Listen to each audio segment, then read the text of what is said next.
Today, we're diving into an absolutely incredible story of ambition, strategy, and just relentless drive. We're going to break down the journey of DHIRU BHAI AMBANI, a man who literally started with nothing and built one of India's biggest empires from the ground up. But let's start with a really simple question. I want you to picture a young guy selling snacks, pakodas, at a village festival. What's the best-case scenario you can imagine for him? Maybe he opens a restaurant, buys a nice house. Well, what if I told you the answer was way, way bigger than that? That's how rich, 75,000 crore rupees. That was the annual turnover of the company he built by the time he died. This is the story of how he actually did it. So, to really understand the scale of that number, we have to go all the way back to the beginning, back to a small village and his very first taste of business. So DHIRU BHAI was born back in 1932, the son of a school teacher. But, books and classrooms, they just weren't for him.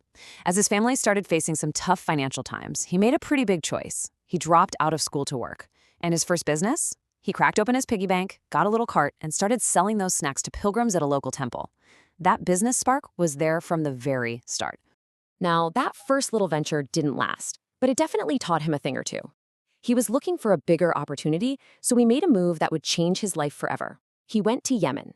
This is where his real education in business truly began.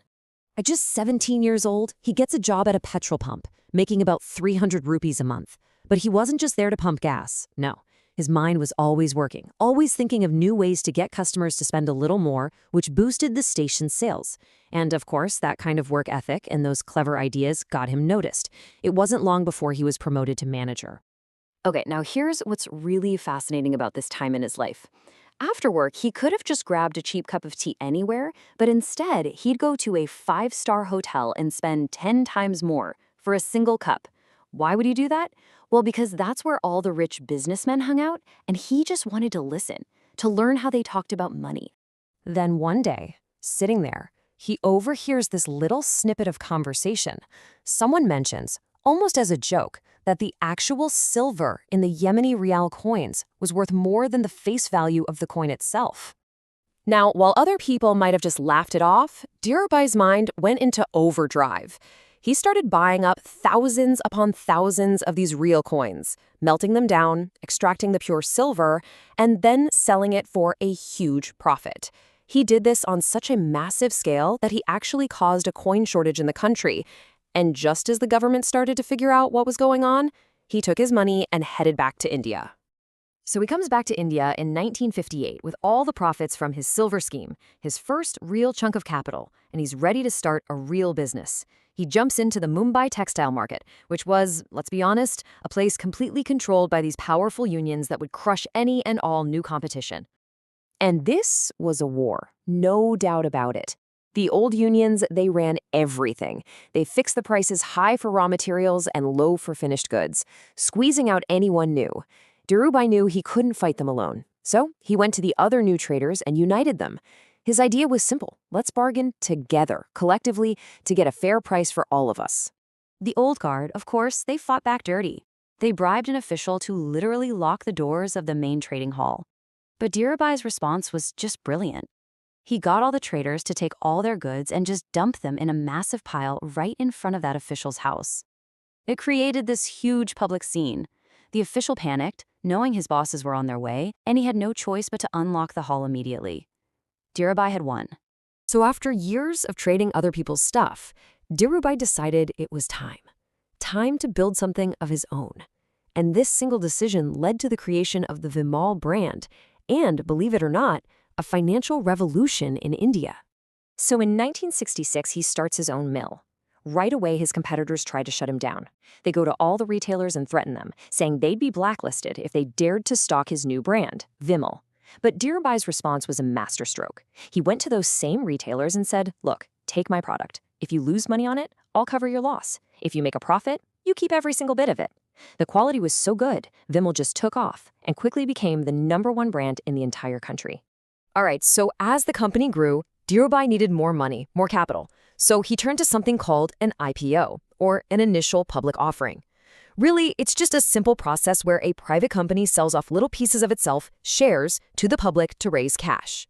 So in 1978, he did something nobody in India had ever really done on this kind of scale before.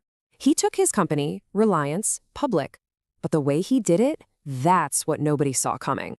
And this chart, it says it all. You see, before Ambani, owning stocks was a game for the rich, for the elite. He took his IPO to the middle class, to small towns, to villages. Over 58,000 regular Indians invested in his company, becoming part owners of his dream.